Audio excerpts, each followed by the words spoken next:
Unit 10 block 4 मधलं जे आहे त्यामधील संशोधन अहवालाचा दुसरा भाग आपण बघणार आहोत.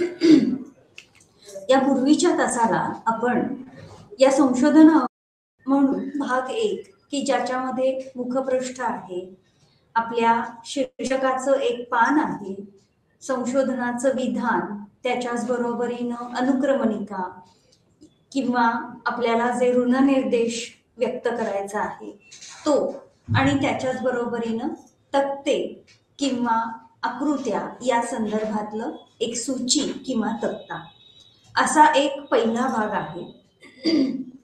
त्याचबरोबरीनं दुसरा जो भाग आहे जो अत्यंत महत्वाचा असा संशोधन अहवालाचा भाग ठरतो, आणि त्यामुळे आपला जो संशोधन अहवाल तयार होणार आहे त्याचा महत्वाचा गाभा जो आहे तो या दुसऱ्या भागामध्ये आहे. साधारणतः अहवालाचा हा जो दुसरा भाग आहे याच्यामध्ये पहिला घटक आणि तो म्हणजे प्रस्तावना किंवा इंट्रोडक्शन. ठीक आहे. या इंट्रोडक्शनच्या माध्यमातून एक सर्वसामान्य शीर्षकाकडून किंवा सर्वसामान्य भागाकडून, टॉपिककडून वैशिष्ट्यपूर्ण अशा टॉपिककडे आपण वाचकांना घेऊन जातो.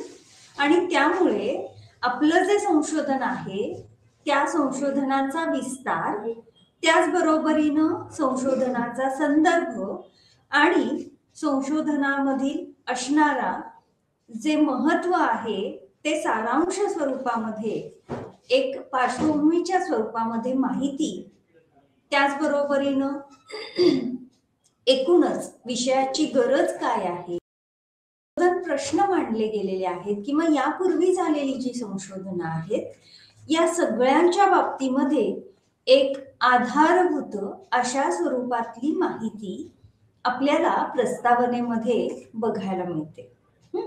जेव्हा प्रस्तावना तयार केली जाते त्याची एक विशिष्ट रचना आहे, आणि या रचनेच्या मदतीने संशोधन केल्यानंतर संशोधनाचा जो अहवाल आहे त्या अहवालातील प्रस्तावनेच्या मदतीने जे वाचक आहेत त्या वाचकांना काही महत्वाच्या प्रश्नांची उत्तरं मिळायला मदत होते.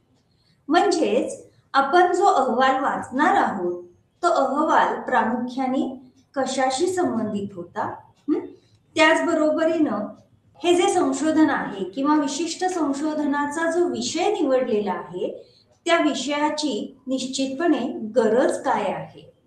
कारण एखादा विषय जेव्हा मांडला जातो तेव्हा वाचकांना किंवा संशोधन अहवाल ज्यांच्याकडून वाचला जातोय त्यांना प्रामुख्याने त्या विषयाची गरज ही निश्चितपणे योग्य पद्धतीने पोहोचवता आली पाहिजे.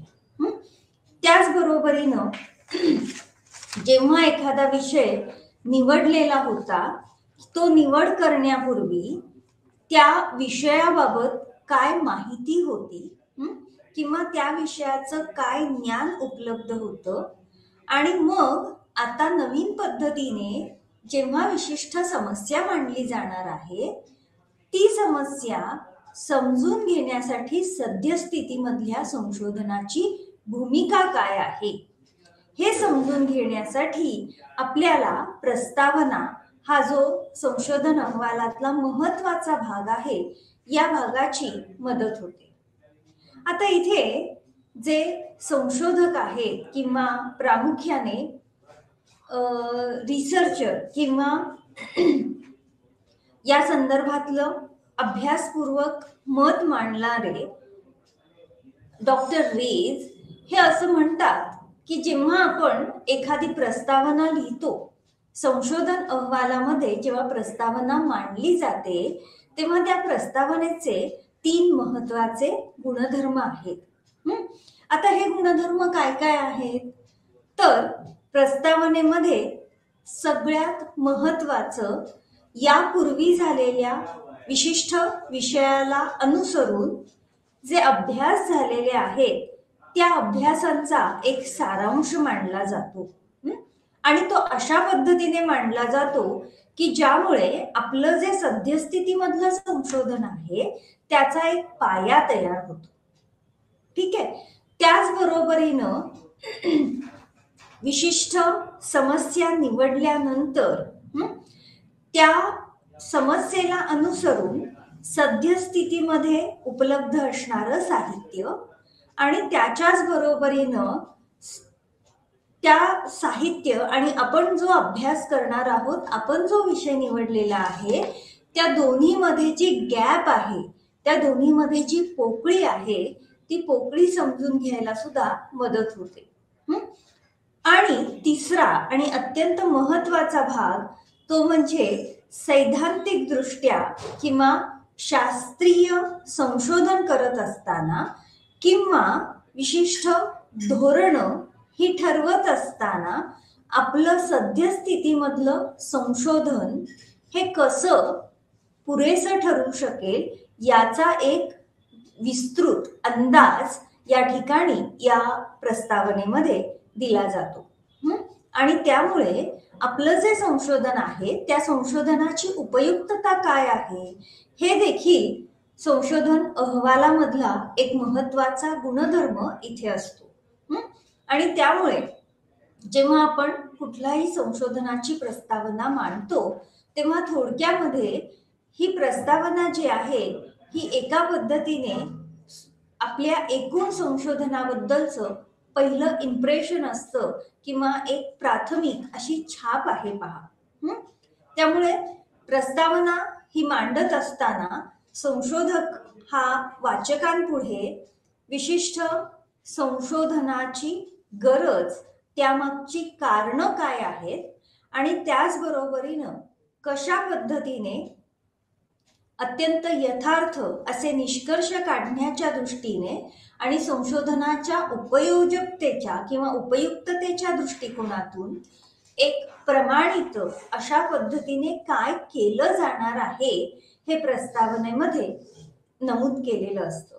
परिणामतः प्रस्तावनेच्या मदतीने संशोधक हा वाचकांसमोर एक प्रकारचं पॉझिटिव्ह इम्प्रेशन, एक सकारात्मक छाप ही पाडण्याचा प्रयत्न करत असतो.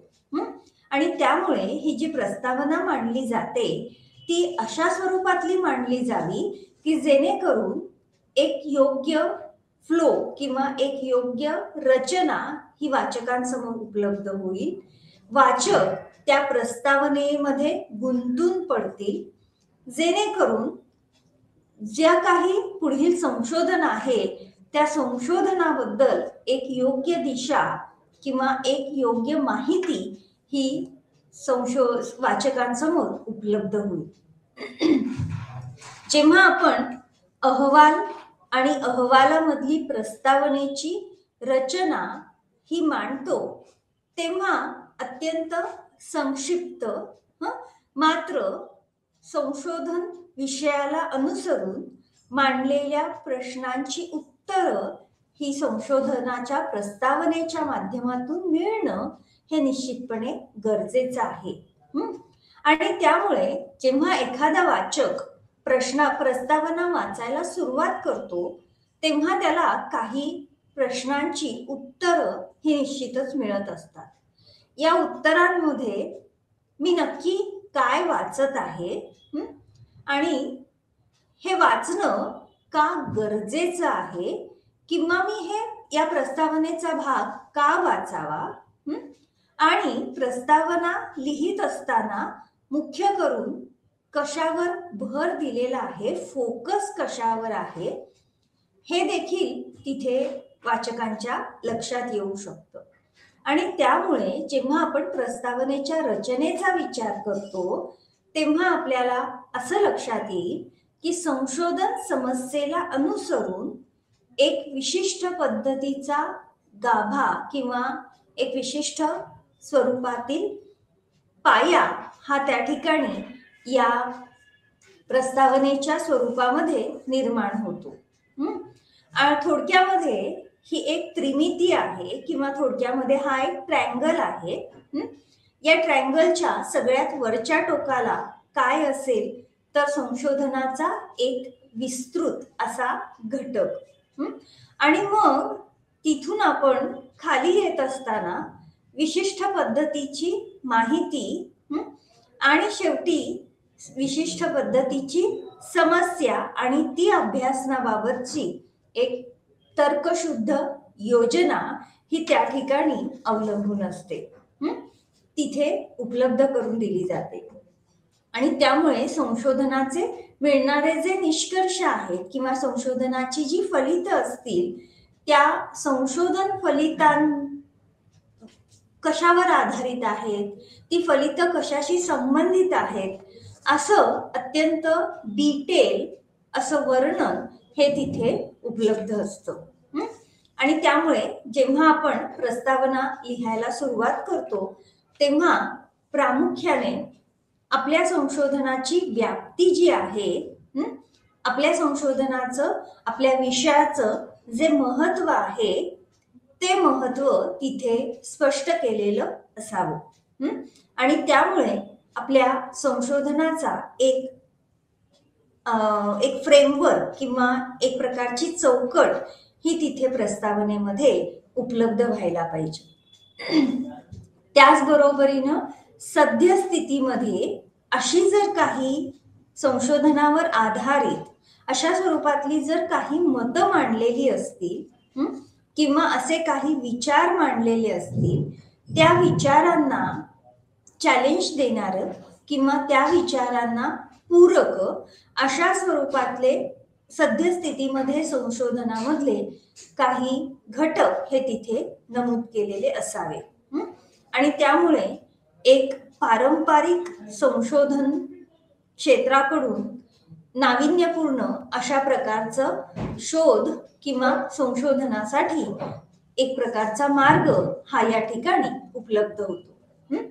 त्याचबरोबरीनं जेव्हा आपण संशोधनाचा हेतू किंवा संशोधनाची उद्दिष्ट ही तिथे मांडत असतो तेव्हा त्यातील काय काय महत्वाचे घटक आहेत, त्याचं महत्व काय आहे, त्या संशोधनामधून काय फलितं मिळू शकतात याचं एक प्रकारचं स्पष्टीकरण, याचा एक प्रकारचा आढावा हा त्या ठिकाणी प्रस्तावनेमध्ये घेतलेला असतो.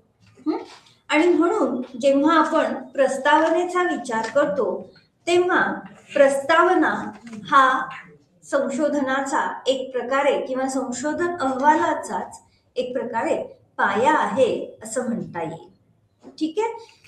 यानंतर या मधला अहवालामधला दुसऱ्या भागामधला महत्वाचा घटक आणि तो म्हणजे काय हेतूने विशिष्ट अभ्यास हा केला जाणार आहे, म्हणजेच अभ्यासाचा किंवा संशोधनाचा हेतू हा तिथला दुसरा भाग असेल आपल्या अहवालामधला.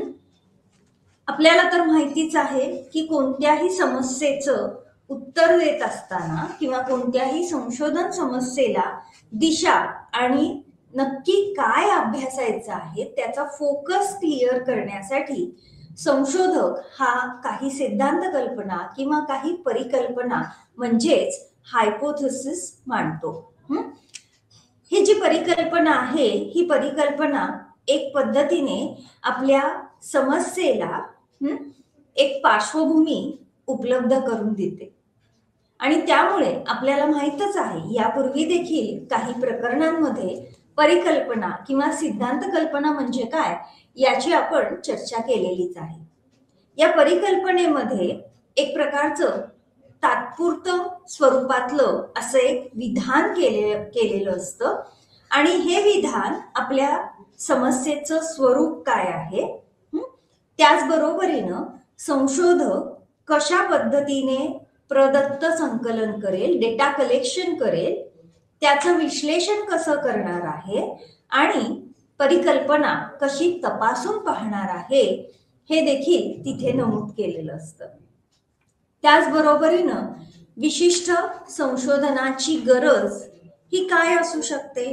कोणतंही संशोधन म्हटलं तर त्या संशोधनामध्ये एकीकडे काही सामाजिक मानसशास्त्रीय अशा स्वरूपातल्या समस्या सोडवणं ही संशोधनाची गरज असते आणि त्याच्याच बरोबरीनं सद्यस्थितीमध्ये जे ज्ञान उपलब्ध आहे त्या ज्ञानामध्ये भर घालणं ही देखील संशोधकाची किंवा संशोधनाची गरज असते.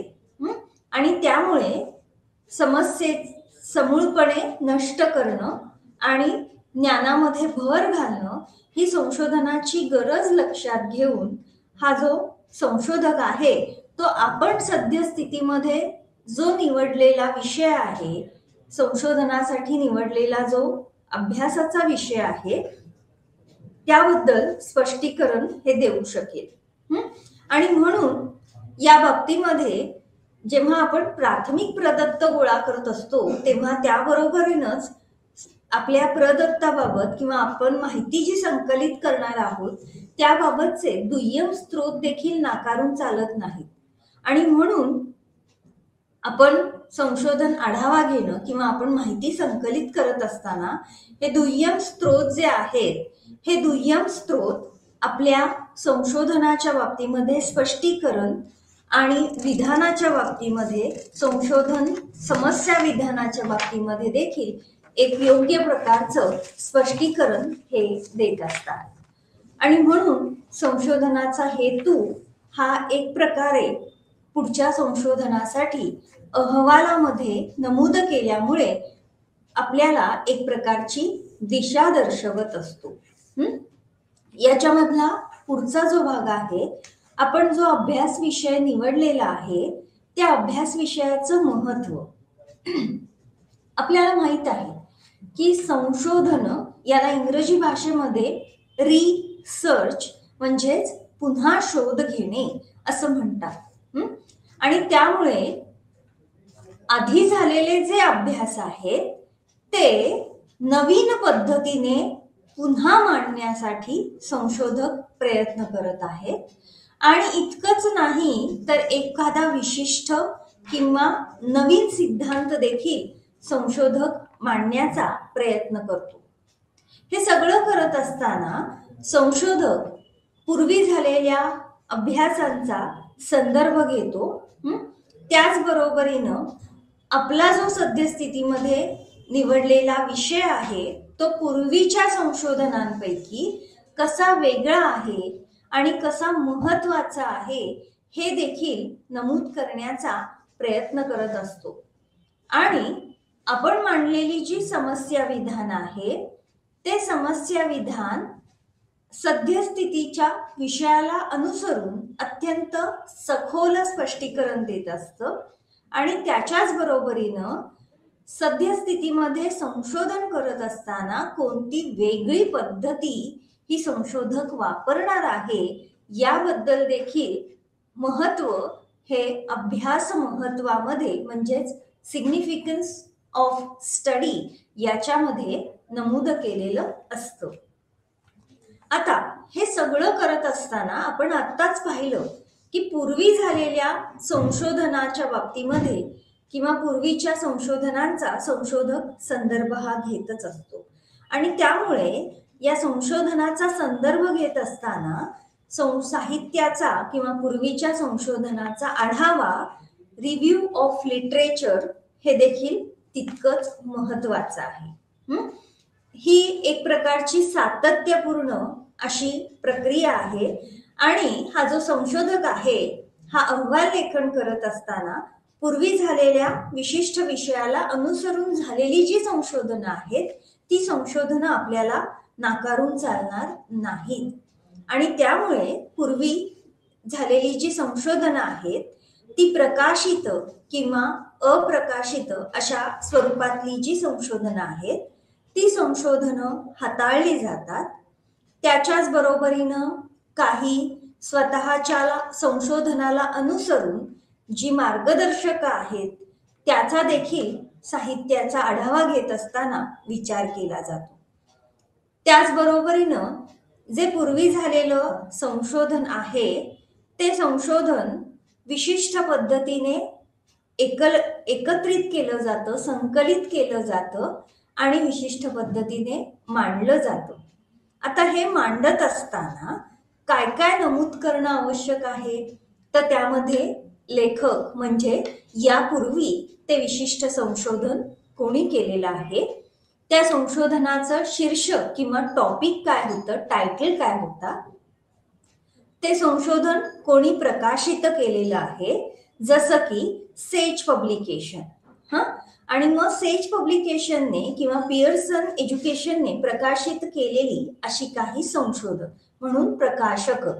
त्याचबरोबरीनं समजा अगदी अलीकडे म्हणजेच 2023 मध्ये एखादं संशोधन जर प्रकाशित झालेलं असेल तर त्या प्रकाशनाचं वर्ष इथे नमूद केल्याप्रमाणे काही संशोधनं ही अप्रकाशित देखील असू शकतात, त्यामुळे त्याची देखील नोंद ही तिथे होणं आवश्यक आहे.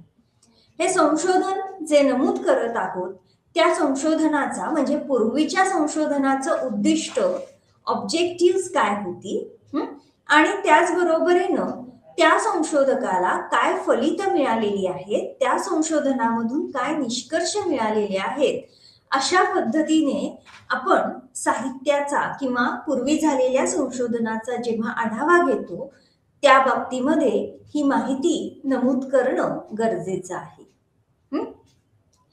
याच्यामुळे आपल्याला आपला जो अभ्यास आहे आणि पूर्वी झालेली जी संशोधनं आहेत त्या संशोधनामध्ये वेगळं काय आहे आणि त्या संशोधनांमध्ये आपल्या संशोधनाला अनुसरून सारखेपणा, समानता काय आहे हे देखील अत्यंत प्रामाणिकपणे आपल्याला नमूद करता येऊ शकतं. परिणामतः हा जो संशोधक आहे तो वाचकांसाठी आपलं काम इतरांपेक्षा वेगळं कसं आहे हे ओपन करतो किंवा हे अत्यंत मोकळेपणाने मांडू शकतो.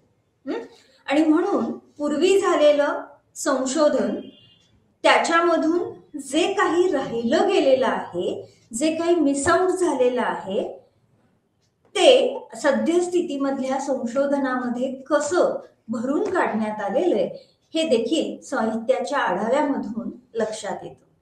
जेव्हा आपण कोणत्याही संशोधन साहित्याचा आढावा घेत असतो, रिव्ह्यू घेत असतो, तेव्हा आपल्याला हे 5C लक्षात घेणं आवश्यक आहे. त्या 5C मधलं साईट किंवा नोंद करणे.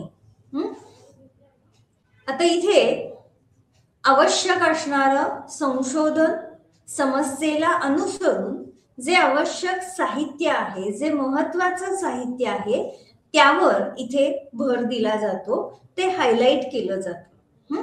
दुसरं कंपेअर म्हणजेच तुलना केली जाते. कशाची तुलना केली जाते तर सर्व पूर्वीचं जे काम झालेलं आहे आणि सद्यस्थितीमध्ये आपण ज्याच्यावर काम केलेलं आहे त्याची तुलना केली जाते. मग त्या तुलनेमध्ये मेथडॉलॉजी म्हणजे संशोधन पद्धतीपासून काही सैद्धांतिक किंवा काही सिद्धांत जर मांडलेले असतील तर ते सिद्धांत आणि निष्पत्ती किंवा आउटकम्स या सगळ्यांची तुलना केली जाते, कंपेअर केलं जातं. त्याच्यानंतर कॉन्ट्रास्ट, आपलं काम आणि पूर्वी झालेलं काम यामध्ये काय फरक आहे, त्याच्यामध्ये काही विरोधी अशी मतं असतील किंवा अमान्य करता येणारी किंवा विवादात्मक अशी जर काही विधानं असतील किंवा अशी जर काही मतं असतील तर ती देखील तिथे नमूद केली जातात. त्याच्यानंतरचा चौथा भाग आणि तो म्हणजे क्रिटिक किंवा 5C पैकी चौथा C म्हणजेच क्रिटिक. संशोधक विशिष्ट थिअरीज किंवा विशिष्ट सिद्धांत जे मांडलेले आहेत ते सिद्धांत समोरच्या वाचकाला पटतील, कन्व्हिन्सिंगली त्या सिद्धांतावर आधारित अत्यंत वैध अशा स्वरूपातली मतं ही तिथे मांडत असतो. आणि परिणामतः आपण संशोधन करत असताना ज्या पद्धतीचा अवलंब केला आहे ती पद्धती कशी योग्य आहे हे देखील समजायला मदत होते. त्याच्यामधला 5वा जो C आहे तो कनेक्ट. हा कनेक्ट काय आहे तर सद्यस्थितीमध्ये संशोधकाने अभ्यासासाठी निवडलेला विषय आणि सद्यस्थितीमध्ये झालेलं काम याच्यामध्ये भर घालण्याच्या दृष्टीने संशोधक आपलं संशोधन हे योग्य दिशेने कशा पद्धतीने नेत आहे हे तिथे नमूद केलेलं असतं. आता साहित्याचा आढावा घेतल्यानंतर आपण पुढे वळतो ते म्हणजे संशोधन पद्धतीकडे. अत्यंत महत्वाचा असा हा घटक आहे आणि ही जी संशोधन पद्धती आहे किंवा मेथडॉलॉजी आहे, या मेथडॉलॉजीमध्ये प्रामुख्याने भर हा प्रदत्त संकलन पद्धतीवर असतो. म्हणजेच डेटा कलेक्शन मेथड याच्यावर भर दिलेला असतो. आपल्याला माहिती आहे की आपण जेव्हा माहिती संकलित करतो तेव्हा ती माहिती संकलित करत असताना प्रामुख्याने 2 स्त्रोतांचा किंवा सोर्सेसचा वापर करतो. एक म्हणजे प्राथमिक स्त्रोत आणि दुसरा दुय्यम किंवा सेकंडरी स्त्रोत. प्राथमिक स्त्रोताच्या बाबतीमध्ये प्रत्यक्षामध्ये आपण क्षेत्रीय किंवा विशिष्ट ठिकाणी जाऊन प्रश्नावली किंवा मुलाखतींच्या माध्यमातून माहिती गोळा करतो. तर दुय्यम स्त्रोतामध्ये आपण प्रामुख्याने जे ग्रंथालयीन किंवा लायब्ररी मधलं काम करणार आहोत, जी पुस्तकं बघणार आहोत, जे साहित्य बघणार आहोत किंवा काही डेटाबेसेस बघणार आहोत, जसं की इंडिया स्टॅट सारखा डेटाबेस असू शकतो, तर ते जे सगळं काम आहे ते दुय्यम स्त्रोताशी संबंधित आहे. आणि त्यामुळे संशोधन पद्धती मेथडॉलॉजी जेव्हा आपण नमूद करतो तेव्हा त्यामध्ये आपल्याला प्रदत्त संकलनाची जी पद्धती आहे ती पद्धती, नमुना चयन किंवा नमुना निवडीची पद्धती, लक्षात घ्या या सगळ्या संकल्पना या पूर्वीच्या प्रकरणांमध्ये येऊन गेलेल्या आहेत. नमुना निवडीची पद्धत, त्याच्याच बरोबरीनं संशोधन करत असताना जी पद्धती आपण फॉलो करणार आहोत किंवा ज्या पद्धतीने आपण पुढे जाणार आहोत ते देखील तिथे नमूद केलेलं असतं. संशोधन करत असताना, संशोधन पद्धतीमध्ये अहवाल लेखन करत असताना आपल्या समस्येला अनुसरून विविध गुणधर्म जे आहेत ते गुणधर्म आणि त्या गुणधर्मांचं सामान्यीकरण कसं करता येऊ शकेल, आपण त्याचं जनरलायझेशन कसं करू शकू, हे देखील तिथे नमूद करणं आवश्यक ठरतं.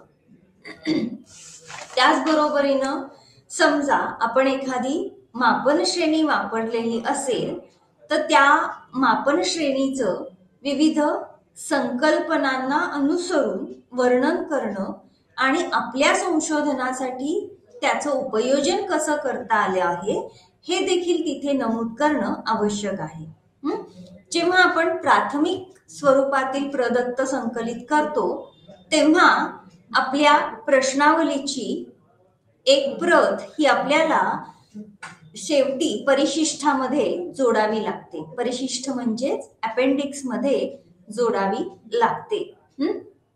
जेव्हा आपण संशोधन पद्धती नमूद करत असतो तेव्हा ती संशोधन पद्धती अत्यंत योग्य पद्धतीने, त्याचबरोबरीनं तार्किक पद्धतीने अशी रचलेली असावी.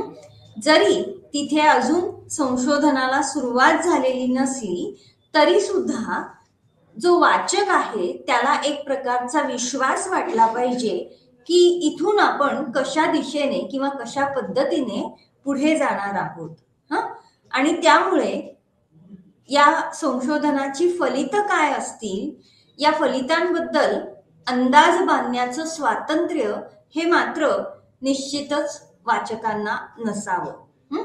आणि त्यामुळे आपली संशोधन पद्धती ही योग्य पद्धतीने मांडलेली असेल तर तीच पद्धती आपण का निवडली आहे आणि त्या पद्धतीच्या माध्यमातून योग्य प्रश्नाचं उत्तर हे योग्य कसं मिळू शकेल हे देखील तिथे ठामपणे वाचकांसाठी संशोधकाने मांडणं आवश्यक आहे.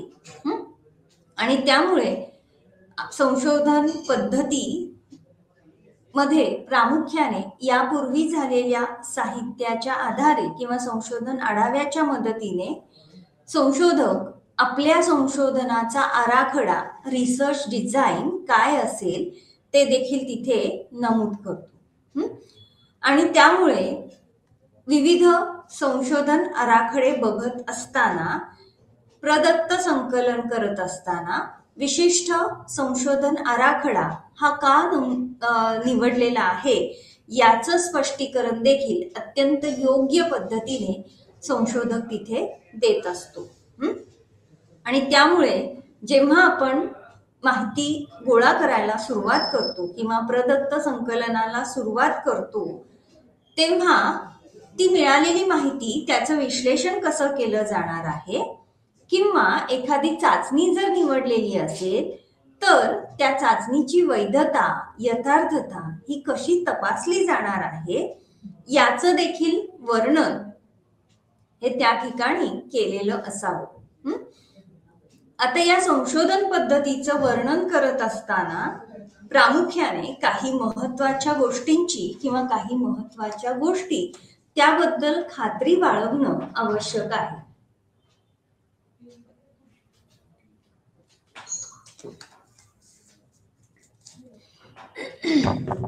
यामध्ये महत्वाचं म्हणजे काय नमूद करायचंय तर त्यामध्ये ज्या काही पद्धती आपण संशोधनासाठी वापरणार आहोत आणि मिळालेली फलितं, त्या फलितांबाबत आपल्याला जेव्हा अर्थविवरण द्यायची वेळ येते त्याचं इंटरप्रिटेशन करावं लागतं. त्या अर्थविवरणाच्या पद्धती या देखील तिथे नमूद करणं आवश्यक आहे. आणि त्यामुळे आपण संशोधन कशा पद्धतीने किंवा त्याची प्रक्रिया कशी असणार आहे केवळ याचाच समावेश संशोधन पद्धतीमध्ये केलेला नसतो, तर त्याचबरोबरीनं ती विशिष्ट पद्धती वापरणं इथे का गरजेचं आहे या स्वरूपातलं स्पष्टीकरण देखील तिथे लिहिलेलं असतं. कारण आपल्याला जेव्हा विशिष्ट समस्येचा अभ्यास करायचा आहे किंवा विशिष्ट समस्येबाबत संशोधन करायचं आहे, तेव्हा संशोधकाला हीच पद्धत वापरणं सद्यस्थितीमध्ये कशी आवश्यक आहे किंवा कशी गरजेची आहे हे मांडता तिथे येणं गरजेचं ठरतं. त्याचबरोबरीनं ही विशिष्ट पद्धती किंवा संशोधन पद्धतीच्या माध्यमातून आपल्याला आपण मांडलेली जी सिद्धांत कल्पना किंवा परिकल्पना आहे त्याबाबत काही भाकीत किंवा अंदाज करता येऊ शकतील आणि त्याच्याच बरोबरीनं ती सिद्धांत कल्पना किंवा परिकल्पना स्वीकारावी यासाठी आपल्याला काही माहिती ही मिळू शकते का. आणि त्यामुळे जेव्हा आपण संशोधनाला सुरुवात करतो किंवा संशोधनाचा अहवाल मांडत आहोत तेव्हा आपला संशोधन पुढे जात असताना आपल्याला जी काही फलितं मिळालेली आहेत ती फलितं आपल्या समस्येची सोडवणूक करणारी अशी होती का, आणि त्याच्याच बरोबरीनं सद्यस्थितीमध्ये आपण जे संशोधन करत आहोत त्या संशोधनाच्या माध्यमातून किंवा तो जो अहवाल मांडलेला आहे त्याच्या माध्यमातून वाचकांपुढे आपल्या संशोधनाच्या काही जर मर्यादा असतील तर त्या मर्यादा देखील संशोधनाला अहवाल लेखन करत असतानाच वाचकांसमोर अत्यंत स्पष्टपणे येऊ शकतात. आणि म्हणून आपण जेव्हा संशोधन पद्धती लिहित असतो किंवा ते मांडत असतो अहवालामध्ये, त्यामध्ये आपल्याला या दोन गोष्टी महत्त्वपूर्णरित्या लक्षात घेणं आवश्यक आहे. एक म्हणजे स्पेसिफाय आणि दुसरं म्हणजे प्रेडिक्ट अँड एक्सेप्ट. अंदाज बांधणे आणि विशिष्ट परिकल्पना त्याबाबत स्वीकृती किंवा स्वीकार करणे. त्यानंतर पुढचा जो टप्पा आहे तो आहे अन्वयन किंवा इंटरप्रिटेशन, अर्थविवरण आणि विश्लेषण. साधारणतः प्राथमिक आणि दुय्यम अशा दोन्ही स्वरूपातला प्रदत्त हा आपल्याजवळ उपलब्ध असतो. मात्र हा जो प्राथमिक प्रदत्त आहे, हा जो प्रायमरी डेटा आहे, ही जी प्राथमिक अशी माहिती आहे ती अत्यंत पद्धतशीररित्या त्याचं अन्वयन करणं, त्याचं इंटरप्रिटेशन करणं आवश्यक ठरतं.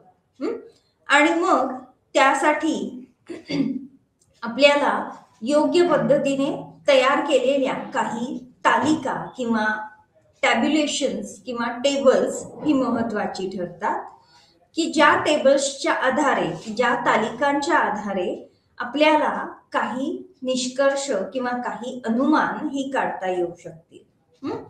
अहवाल लेखन करत असताना निश्चितपणे प्राथमिक प्रदत्त गोळा करण्यासाठी जर काही प्रश्नावल्या वापरल्या असतील, त्या प्रश्नावल्यांमधल्या सगळेच प्रश्न हे तिथे अहवाल लेखनामध्ये महत्वाचेच ठरतात असं नाहीये.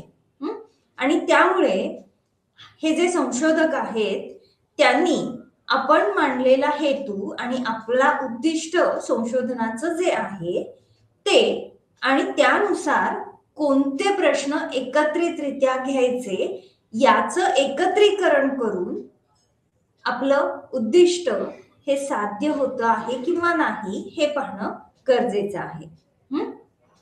जेव्हा संशोधकाला या मिळालेल्या माहितीचं विश्लेषण करावं लागतं, कोणत्याही संशोधनाचा एक महत्वाचा असा गाभा म्हणजे प्रदत्त विश्लेषण. हे प्रदत्त विश्लेषण करत असताना आपल्याला हे लक्षात घेणं आवश्यक आहे की आपण एकत्रित केलेली जी माहिती आहे, आपण संकलित केलेलं जे प्रदत्त आहे, त्या प्रदत्त आपल्याला अभ्यासासाठी योग्य निष्कर्ष काढण्यासाठी महत्वाचा ठरतो आहे का. आणि त्यामुळे आपण केलेल्या संशोधनाची उद्दिष्ट ही साध्य होण्याच्या दृष्टीने आपलं संशोधन हे काही समस्येची सोडवणूक करणारं असेल किंवा असावं, यासाठी आपण एकत्रित केलेली माहिती त्याचं योग्य पद्धतीने विश्लेषण करणं आवश्यक आहे आणि त्याचं प्रामुख्याने महत्व हे तिथे नमूद करणं गरजेचं आहे. जेव्हा आपण संशोधनाचं अन्वयन किंवा मिळालेल्या माहितीचा अर्थ लावतो आणि त्याचबरोबरीनं विश्लेषण करतो, तेव्हा आपण पुढील टप्प्याकडे वळतो अहवालाच्या, आणि तो टप्पा आहे संशोधनाचे निष्कर्ष किंवा पुढील काही सूचना किंवा काही सजेशन्स. आपलं संशोधनाचे निष्कर्ष हे कोणतेही असू देत, मात्र हे निष्कर्ष काढत असताना संशोधकासमोर त्यामागील जी तर्कशुद्ध अशी प्रक्रिया आहे, जी आपल्याला सांख्यिकीच्या माध्यमातून त्या प्रक्रियेला आधार मिळतो, ती प्रक्रिया अत्यंत महत्वाची ठरते. आणि म्हणून आपण जेव्हा आपली परिकल्पना, त्याची उपयुक्तता सर्वसामान्य जनसंख्येबाबत लागू करण्याचा म्हणजेच सामान्यीकरण करण्याचा, जनरलायझेशन करण्याचा प्रयत्न करतो, तेव्हा आपल्याला हे लक्षात घेणं आवश्यक आहे की आपल्या अहवालामध्ये विशिष्ट सिद्धांत किंवा जर काही सिद्धांत नव्याने पुढे येणार असतील तर त्या सिद्धांताला आधार देणारे असे आपले अहवाल किंवा विशिष्ट सांख्यिकीय प्रक्रिया किंवा त्याच्यातून मिळालेली फलितं ही तिथे उपलब्ध असली पाहिजेत. इतकंच नाही तर आपल्या संशोधनाच्या काही मर्यादा आहेत, त्या मर्यादा देखील तिथे प्रामाणिकपणे नमूद करणं आवश्यक ठरतं. आपण जेव्हा संशोधनाचे निष्कर्ष काढतो तेव्हा यापूर्वी आपण प्रस्ताव मांडला होता, त्या प्रस्तावाचं जे महत्व आहे ते महत्व इथे निष्कर्षामध्ये पुन्हा मांडलं जातं, रिइंटिरेशन केलं जातं त्याचं. म्हणजेच काय आहे तर आपण प्रस्ताव मांडत असताना काय काय फलितं किंवा काय अपेक्षित आहे हे प्रस्तावामध्ये नमूद केलेलंच होतं. आणि त्यामुळे त्यामध्ये या संपूर्ण निष्कर्षांच्या भागामध्ये अत्यंत थोडे असे काही परिच्छेद असावेत आणि त्या परिच्छेदाचं भर त्या परिच्छेदांमध्ये प्रामुख्याने कशावर भर द्यायचा आहे तर तो म्हणजे संशोधनाचं जे महत्व आहे ते संशोधन कसं वेगळं आहे आणि त्याच्याच बरोबरीनं सद्यस्थितीमधल्या ज्ञानामध्ये कसं भर घालणार आहे याचा समावेश या निष्कर्षामध्ये असला पाहिजे. संशोधनाचा अहवाल वाचल्यानंतर जे वाचक आहेत ते जेव्हा निष्कर्षापर्यंत पोहोचतात तेव्हा त्यांना आपल्या संशोधनाचं जे कारण आहे हे संशोधन कशासाठी केलं गेलं आहे त्या कारणाबद्दल एक चांगल्या प्रकारचं अनुमान हे वाचकांना काढता आलं पाहिजे.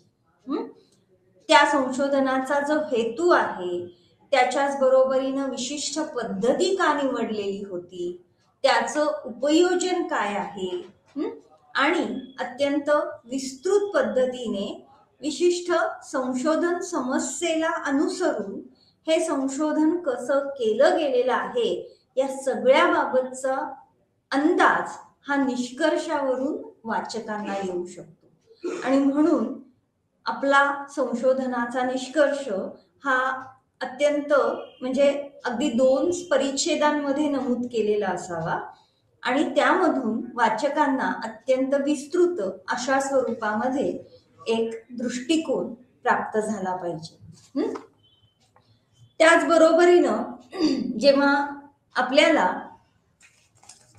आपण पूर्वी झालेल्या सिद्धांताला अनुसरून काही पुरावे हे उपलब्ध करून देतो, त्याचबरोबरीनं आपण मांडलेला जे हायपोथेसिस सिद्धांत कल्पना परिकल्पना आहे त्याचं सामान्यीकरण देखील इथे आपल्याला करता येतं. जेव्हा आपण संशोधनाच्या पुढच्या टप्प्यावर येतो किंवा अहवालाच्या पुढच्या टप्प्यावर येतो तेव्हा आपल्याला एक प्राथमिक पातळीवर काही अंदाज बांधावे लागतात आणि आपल्या संशोधनाची उपयुक्तता उपयोजिकता ही इम्प्लिकेशन्स हे नमूद करावे लागतात. आणि म्हणून जेव्हा आपण एखादा अभ्यास करतो आणि अभ्यासावर आधारित मिळालेल्या फलितांचं परीक्षण करतो तेव्हा त्या परिणामांचं किंवा फलितांचं परीक्षण करत असताना आपल्याला एक विश्लेषणात्मक अशी जी प्रक्रिया आहे किंवा त्याच्याच बरोबरीनं विश्लेषणाबरोबरच आपल्या संशोधनाची जी निष्पत्ती किंवा फलित आहेत त्या फलितांबाबत काही सूचना आणि त्याच्याच बरोबरीनं विशिष्ट ज्ञानाच्या क्षेत्रामध्ये कशी भर घातली गेलेली आहे, त्याचप्रमाणे संशोधनाची ध्येय काय होती आणि आपल्या सद्यस्थितीमधल्या अभ्यासाच्या आधारे आपल्याला काय फलितं मिळालेली आहेत, त्याचबरोबरीनं भविष्यकालीन संशोधनासाठी त्याचा कसा उपयोग होईल याबाबतच्या देखील काही सूचना या देणं गरजेचं आहे. जेव्हा आपण संशोधनाच्या उपयुक्ततेचा उपयोजिकतेचा विचार करतो तेव्हा आपल्याला काही महत्वाच्या बाबी लक्षात घेणं, काही महत्वाचे घटक लक्षात घेणं आवश्यक आहे. आपण जी परिकल्पना मांडली होती त्या परिकल्पनेतून किंवा त्या परिकल्पनेवर काय परिणाम झालेले आहेत, त्याच्यावर झालेले परिणाम काय आहेत, त्याचबरोबरीनं पुढील संशोधनासाठी आपल्याला जर काही आपल्या फलितांवर किंवा आपल्या संशोधनांच्या आधारे काही सूचना द्यायच्या असतील तर त्या सूचना किंवा सजेशन्स तिथे दिलेले असतात. त्याच्याच बरोबरीनं आपलं जे संशोधन आहे ते विशिष्ट अभ्यास क्षेत्राशी संबंधित अशा व्यावसायिकांना कामाच्या ठिकाणी कशा पद्धतीने वापरता येईल आणि म्हणून आपल्या संशोधनाची प्रत्यक्ष कार्याच्या ठिकाणी उपयुक्तता काय आहे. त्याचबरोबरीनं जसं की चिकित्सालयीन मानसशास्त्र किंवा काही वर्कप्लेस संदर्भात अंतर्निरसनात्मक पद्धतींचा अवलंब केला जातो. त्या अंतर्निरसनासाठी देखील, त्या इंटरव्हेन्शनसाठी देखील आपल्या संशोधनाची उपयुक्तता काय आहे. कोणतंही संशोधन जेव्हा सुरू केलं जातं तेव्हा त्यामागे काही सैद्धांतिक किंवा काही समस्या या निश्चितपणे लक्षात घेतल्या जातात आणि म्हणून सामाजिक किंवा आर्थिक समस्येबाबत संशोधनाची उपयुक्तता करणं, उपयुक्तता मांडणं ही देखील तितकीच गरजेचं आहे. त्याचबरोबरीनं संशोधनाच्या आधारे काही धोरणं देखील, काही पॉलिसीज देखील तयार केल्या जातात आणि म्हणून धोरणं ठरवताना विशिष्ट संशोधनाची उपयुक्तता काय असेल.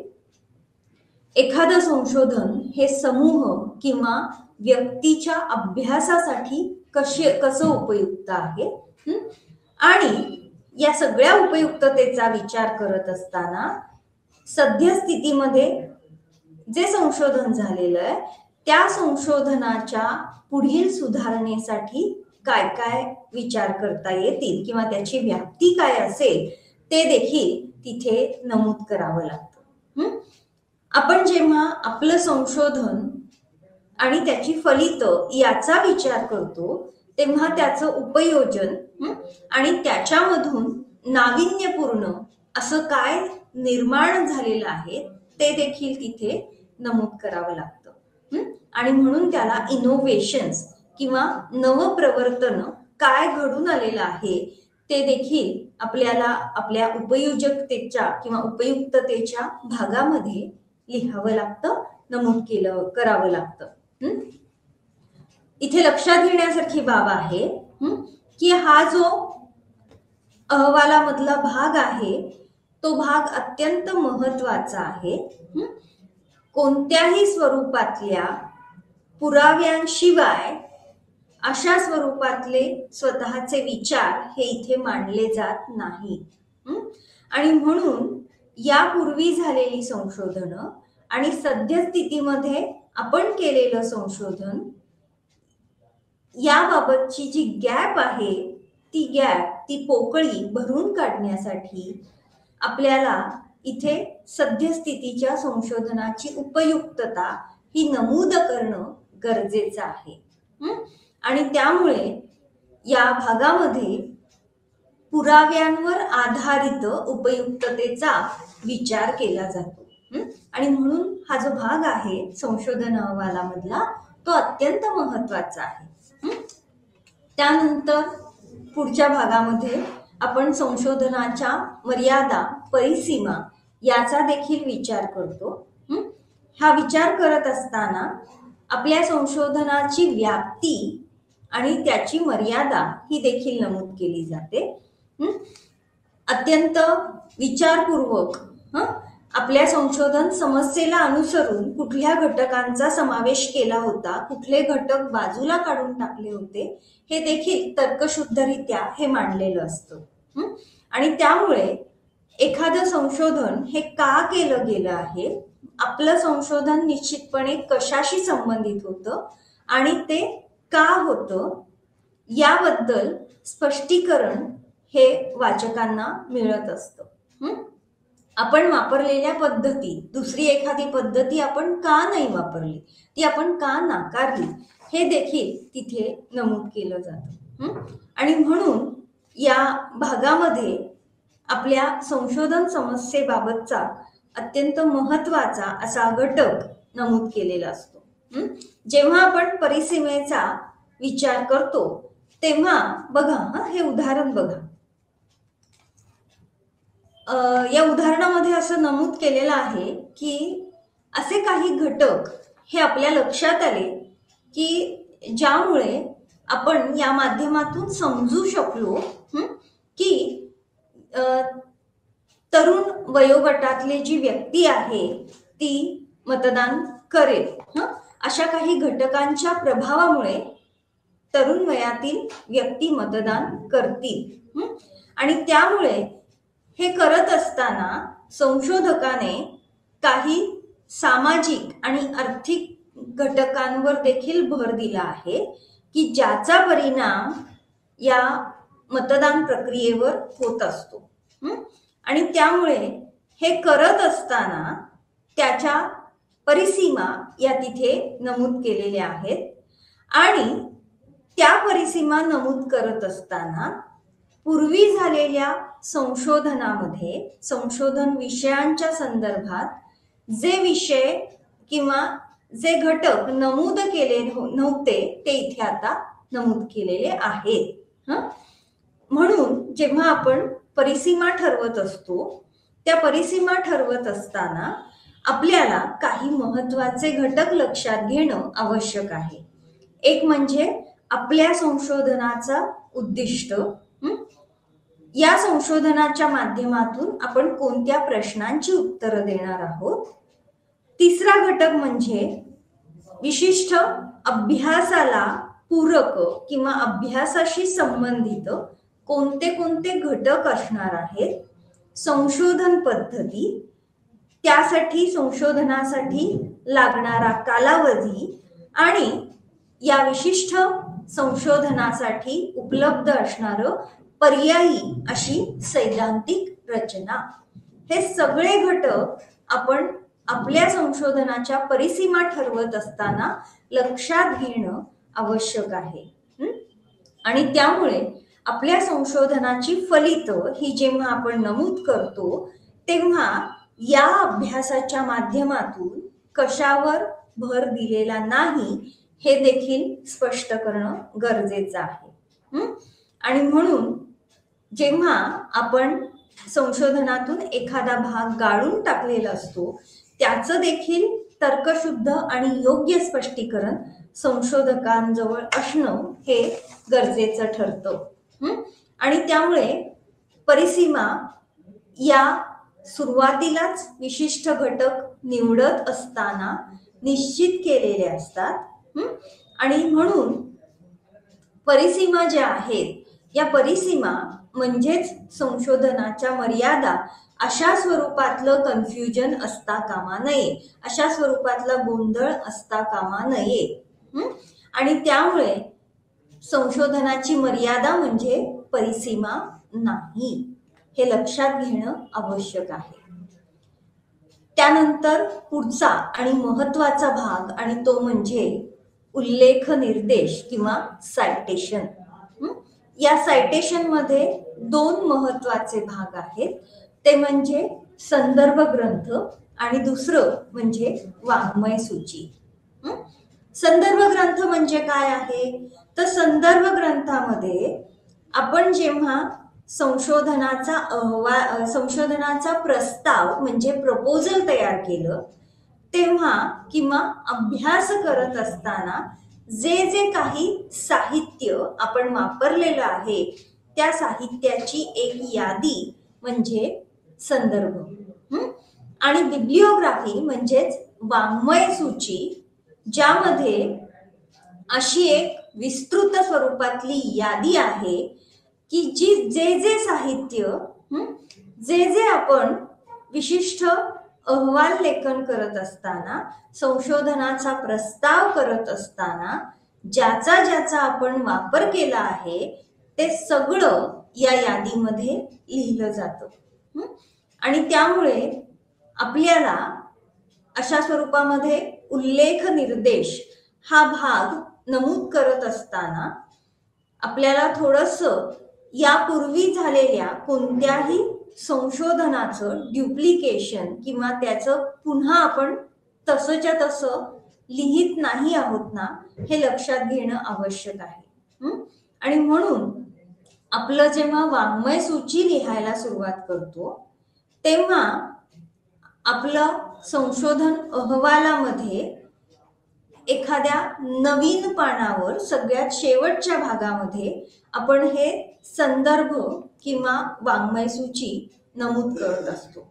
आणि मानसशास्त्राचे विद्यार्थी म्हणून आपल्या सर्वांना माहिती आहे की त्याची आपण एपीए स्टाईल आपण विशिष्ट पद्धतीने एपीए स्टाईलची हस्तपुस्तिका मॅन्युअल्स ही उपलब्ध आहेत की ज्यामध्ये पुस्तक किंवा एखाद्या शोधपत्रिकेमधला शोधनिबंध या सगळ्यांचं संदर्भ किंवा आपल्याला तिथे वाङ्मयसूची कशी लिहायची याची एक विशिष्ट पद्धती एपीए स्टाईल मॅन्युअल मध्ये हस्तपुस्तिकेमध्ये नमूद केलेली असते आणि त्यामुळे विशिष्ट पद्धतीने ही आपण वाङ्मयसूची किंवा संदर्भ हे नमूद करत असतो. आणि म्हणून आपल्याला पुस्तक, एखादा लेख, एखादा प्रकल्प या संदर्भातलं जी सूची लिहिण्याची जी पद्धती आहे ती आपल्याला योग्य पद्धतीने तिथे अहवालामध्ये एपीए स्टाईल प्रामुख्याने मानसशास्त्राच्या संशोधनाच्या बाबतीमध्ये वापरली जाते. ती तिथे आपल्याला योग्य पद्धतीने वापरणं आवश्यक आहे. त्यानंतर परिशिष्ट, मगाशीच सांगितल्याप्रमाणे आपण जर काही प्रश्नावल्या किंवा माहिती गोळा करण्यासाठी प्रदत्त संकलनासाठी एखादी चाचणी वापरली असेल तर त्याची एखादी कॉपी, त्याची एखादी प्रत ही आपल्याला तिथे त्या परिशिष्टामध्ये जोडावी लागते. आणि जेणेकरून एका पद्धतीने आपल्याला तिथे हे लक्षात येतं की त्याचा प्रत्यक्ष प्रदत्त विश्लेषणासाठी वापर नाही, मात्र संशोधनाच्या संदर्भामध्ये जे जे काही गरजेचं साहित्य आपण वापरलं असेल, आत्ताच सांगितल्याप्रमाणे एखादी प्रश्नावली असेल किंवा एखादी छोटीशी चाचणी वापरलेली आहे तर ती चाचणी तिथे आपल्याला परिशिष्टामध्ये जोडावी लागते.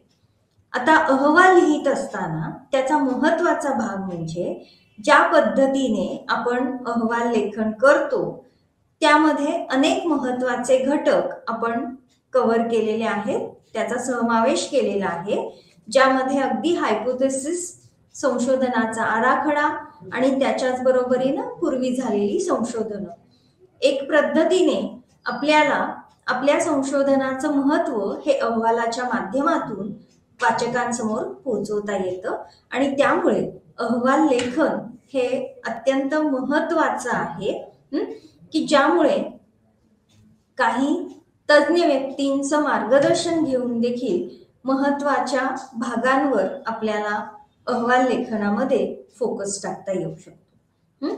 जेव्हा आपण अहवाल लेखन करतो तेव्हा त्याबाबत काही दक्षता देखील लक्षात घेणं गरजेचं आहे. किती पाणी, थोडक्यामध्ये अहवाल लेखन हे किती जास्त प्रमाणामध्ये किती मोठं असावं आपल्याला हे लक्षात घेणं आवश्यक आहे. ते कंटाळवाणं होता कामा नये याच्यासाठी त्याची पानं ही महत्वाची आणि मर्यादित असणं आवश्यक आहे.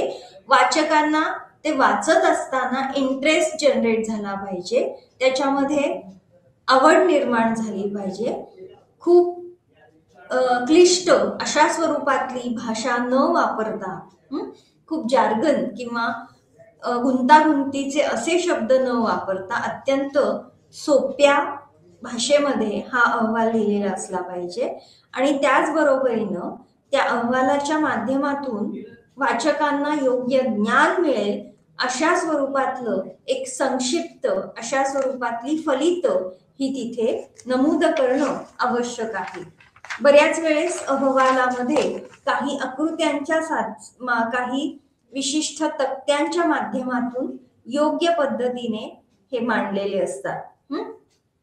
इथे हे लक्षात घेणं गरजेचं आहे की सगळे स्रोत की ज्या माध्यमातून आपण अहवाल लेखन करत आहोत, ज्या माध्यमातून आपण माहिती मिळवलेली आहे, ते सगळे स्रोत आपल्याला तिथे वाङ्मय सूचीमध्ये नमूद करणं गरजेचं आहे.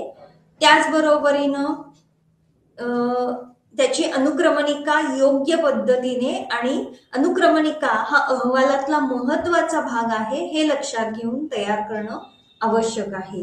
आणि ह्या सगळ्या अहवालामध्ये वाचकांना तो हातात घेत असताना एकूणच अत्यंत चांगल्या पद्धतीचं काहीतरी साहित्य, काहीतरी अहवाल आपल्या हाती लागतो आहे, अशा पद्धतीने त्याची रचना केलेली असणं आवश्यक आहे. आणि म्हणून एकूणच अहवाल, संशोधनाचा प्रस्ताव आणि संशोधन अहवाल हे दोन्हीही भाग संशोधनाच्या नंतर किंवा संशोधनाच्या पुढच्या टप्प्यामध्ये निश्चितपणे महत्वाचे आहेत, जे सद्यस्थितीमधील सिद्धांत किंवा सद्यस्थितीमध्ये उपलब्ध ज्ञानासाठी मदत करू शकतात. या ठिकाणी आज आपण BPCC 105 मधील सर्व घटक कंप्लीट करत आहोत. धन्यवाद.